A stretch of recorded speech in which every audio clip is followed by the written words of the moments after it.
Okay, so today we are going to color in our dogs. Now, you will notice in these lessons, at the bottom of your lessons, there is an attachment. They are the actual keyboards that I will be using in my lesson here today to show you. But I will need you to download it and print it off. You'll need to have a sheet. Okay, make sure you hold on to this sheet because we're going to be using it for the next few lessons. Okay, it saves you printing it over and over and over again. All right, so you can print a few if you like. I mean, if you want to keep practicing them coloring in, that's fine. I don't mind. The more practice, the better. I'm going to see you with the keyboard that I've printed out, and we're going to color in our dogs together, okay? Okay, so today we are going to color in our dog keys. Okay, we'll see how we go with that. Now, to start with, what we're going to need is your pencils and crayons. Remember we talked about that? So make sure you've got them all ready next to you. Otherwise, pause the video and come back when you've got your colouring in equipment. Okay, so the first thing I'd like you to do is to find a really bright yellow, okay? Pencil, crayon, whatever you've got. Okay, and what you want to do is where you have two black keys, you want to draw a big yellow circle. The next two black keys, a big yellow circle.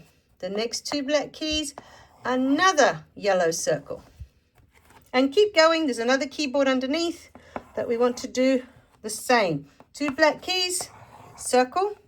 Two black keys, circle. And I always love using yellow for this because it's just such a bright color and so easy to see, right?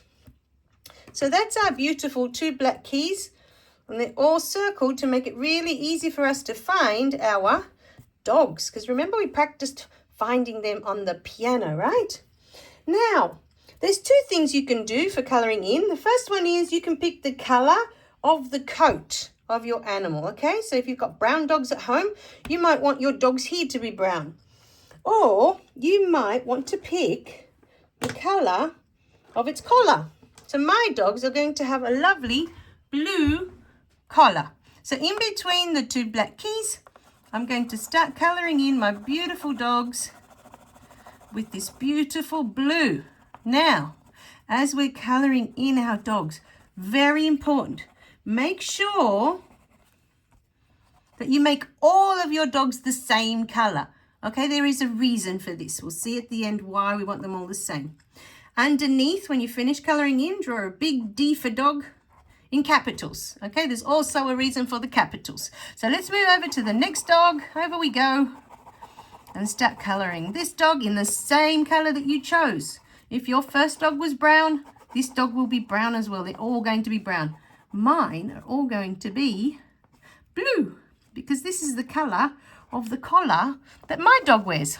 Whoops, I better hold it over here. It's going to go all wonky. Now, I'm a very messy person when it comes to colouring in. I'm not very neat at all.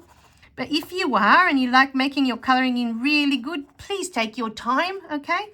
There's no rush. You don't have to keep up with me. I'm just keeping you company while you colour in your dogs. So we're on the bottom line now, and we're still colouring in dogs. Okay, and mine are still blue. And underneath each one, D for dog in capitals. Okay, well, I think that one fell off the screen. Let's pop him up so you can see my beautiful D for dog. Next one, and we're nearly there. Okay, all of my beautiful dogs are blue. Let me know in the comments what you chose for your dogs. Are they the colour of your actual dogs, or did you choose the colour of their collar as well? Okay? So my last dog over here, still in the same blue. Remember to keep the same colour all the way through, very important. And when we get to the bottom, we're going to draw a beautiful D for dog in capitals. Now, also what's very important, I need you to keep this sheet in a very safe place because we're going to need it 2 more times. And it makes it much easier if we start the next activities and our dogs are already coloured in. Okay, so make sure that you keep the sheet. Now, what I forgot to say at the beginning is that all of these activities, all these lessons have this attachment of this keyboard. So if you don't know where to get these, look at your lesson plans and you'll see there's an attachment at the bottom and it'll say keyboard. All you have to do is download and print that off. Okay, and it should look exactly like my keyboard. And in the corner over here, it'll have something musical. They'll all look like this one so that when you come back, yours will look exactly the same as mine. Okay, so I'll see you in the next lesson. Remember to keep this sheet, very important. So how did you go colouring in your dogs? Okay, make sure that you send me a picture. I'd love to see what colour dogs you have. Or you can just tell me in the comments, what colour did you decide to do your dogs? Was it the colour of their collars or was it the colour of their coats? Okay, I'll see you.